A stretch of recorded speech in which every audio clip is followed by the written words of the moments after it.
आज की कहानी है शिकायतें। जब नई नई शादी होती है तो पति पत्नी में प्यार बहुत ज़्यादा होता है।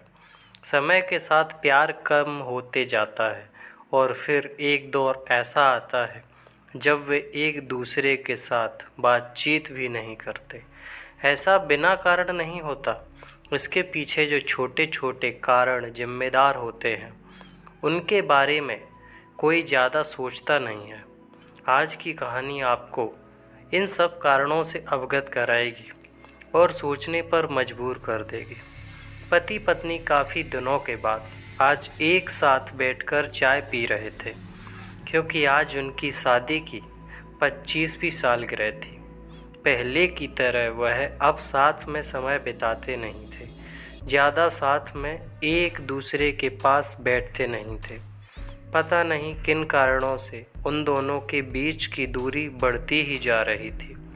चाय पीते पीते पत्नी ने चुप्पी तोड़ते हुए कहा, मुझे आपसे बहुत कुछ कहना है, आपको बहुत कुछ बताना है, लेकिन अब हमारे पास एक दूसरे के लिए समय ही नहीं है। मैंने इस बारे में बहुत सोचा है और मैंने इस सिचुएशन से निपटने का एक उपाय निकाला है।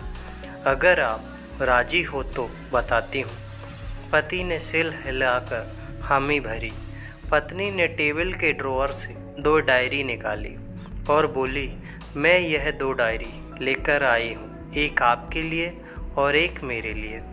आज के बाद हम दोनों को एक दूसरे से जो भी शिकायत होगी वह हम अपनी अपनी डायरी में लिख कर रखेंगे। 1 साल बाद जब हमारी 26वीं एनिवर्सरी आएगी तब हम उसे खोलकर पढ़ेंगे।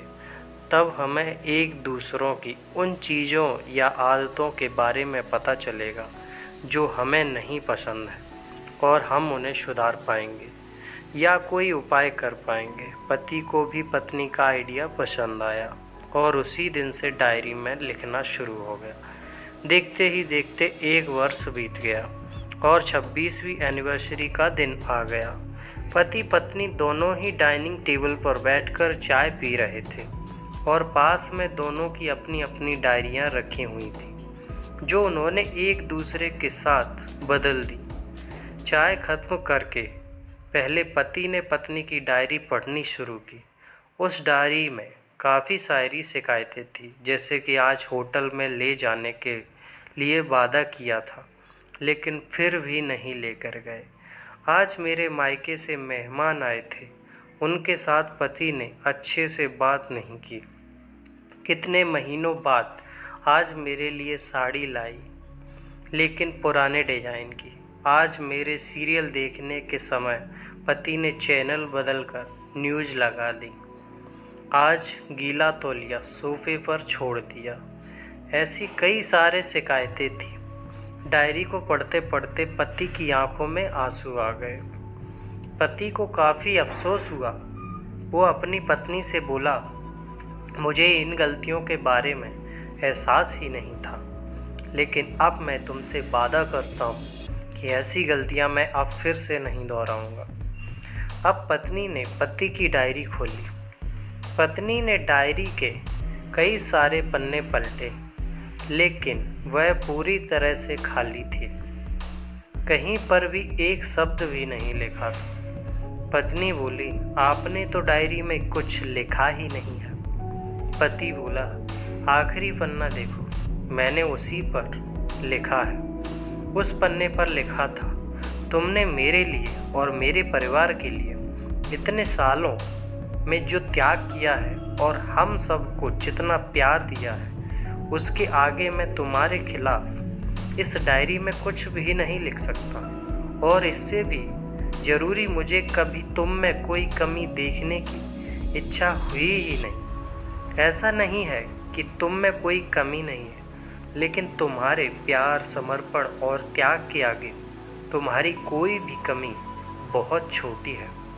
मेरी अनगिनत गलतियों को नज़रअंदाज करके तुमने इस कठिन जीवन में मेरे साये की तरह साथ दिया है और हमेशा मेरे साथ खड़ी रही। तुम ही बताओ, कोई भी अपने ही साये में दोष निकाले तो निकाले कैसे? अब पत्नी की आंखें नम थीं। पत्नी ने पति के हाथ से अपनी शिकायतों की डायरी ले ली और उसे जला दिया। पति पत्नी का रिश्ता एक दूसरे पर विश्वास पर टिका होता है और उसी से वह मजबूत होता है। उम्र के एक दौर में पति पत्नी को एक बात अच्छे से समझ लेनी चाहिए कि एक दूसरे में गलतियां और कमियां निकालने के बजाय अगर यह याद रखा जाए कि उसके साथी ने उसके लिए कितना त्याग किया है, तो इससे उनका रिश्ता और भी ज़्यादा मजबूत ही होगा। इन दिनों पति पत्नी में बढ़ते जा रही दूरियां कम हो सकें और ख़ासकर गलतफहमियों की वजह से या सिर्फ बात ना करने की वजह से बढ़ती जा रही दूरियों को आराम से शांति से बैठकर बात करके कम किया जा सकता है या ख़त्म भी किया जा सकता है।